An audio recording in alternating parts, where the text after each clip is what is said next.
So, this week's editorial is about a recent decision that the SPJA, or the Society for the Promotion of Japanese Animation, and how they managed to once again befuddle and screw over staff, volunteers, guests, and pretty much everybody else. Specifically, the SPJA announced on May 6th its new policy regarding lost children. As you may have heard, it involves the company's little experiment called the Youth Protection Program. After all, Anime Expo is a huge convention with over 900,000 unique attendees. The only convention I can think of that is bigger is San Diego Comic-Con. So naturally, there are going to be instances of lost children.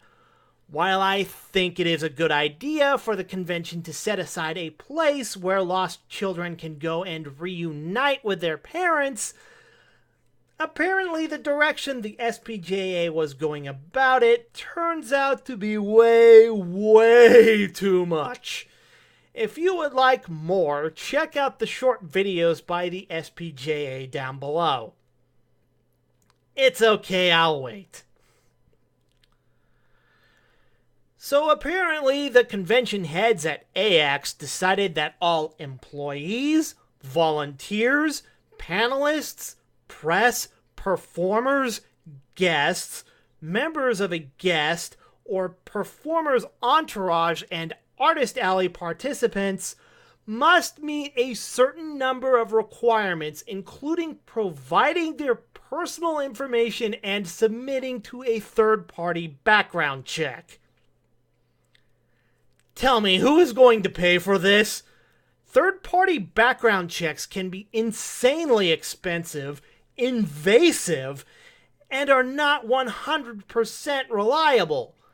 Let's not forget to mention, it is pretty damn insulting asking a guest from Japan to go out of their way to come to your convention and then find themselves subject to a background check like they are some sort of criminal. It may also be illegal for companies like Aniplex, Bandai, Funimation, and NIS America to force their employees and guests to undergo the background check in order to attend. Then there is the fact that this was decided and announced 13 days after the cancellation period, and that vendors, artists, and industry guests would have to pay for the checks themselves also screams legally questionable.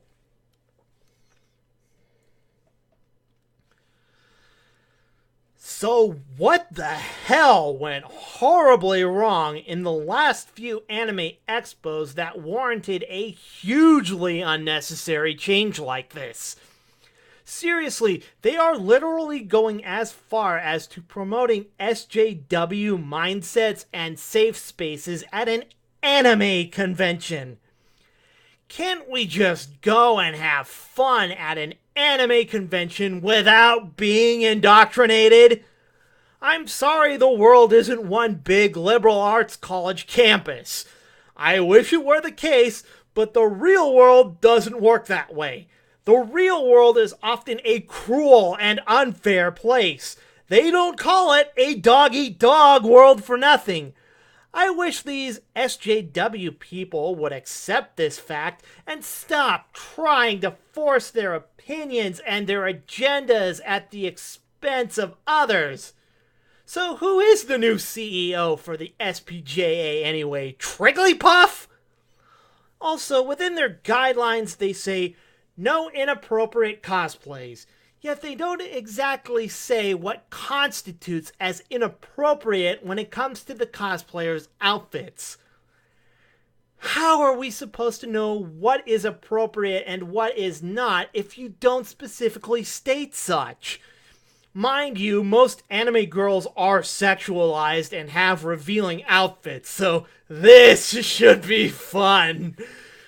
So basically, the policies of the whole convention this year now comes down to the subjective feelings of whoever gets offended. Oh boy, is this year's Anime Expo going to get interesting.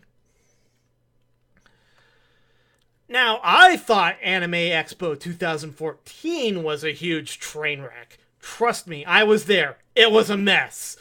I have been going to Anime Expo since its second year at the Los Angeles Convention Center, and AX 2014 was probably the closest I have ever been to saying screw it for next year. That's how bad it was.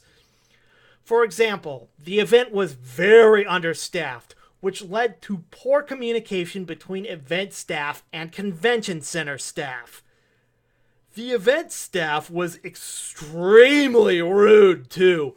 There was this guy in the security staff who walked up to me with butch blonde dyed hair and chipped teeth, who looked like he just got out of a bar fight, threatened to pull my badge and kick me out of the convention center just for making a sarcastic joke about the convention's performance that year.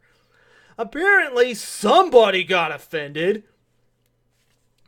Other examples include queue lines for events that were poorly laid out, leading to lines crisscrossing into each other. From what I have heard from one AX staff member at another convention I was attending, the fire marshal had to get involved at one point and threatened to shut the convention down if the courtyard wasn't cleared at a certain point. And then to top it all off, the computers for registration crashed multiple times, forcing attendees, including myself, to stand in one place in the hot sun for hours at a time. Thankfully, it dramatically improved for last year's convention.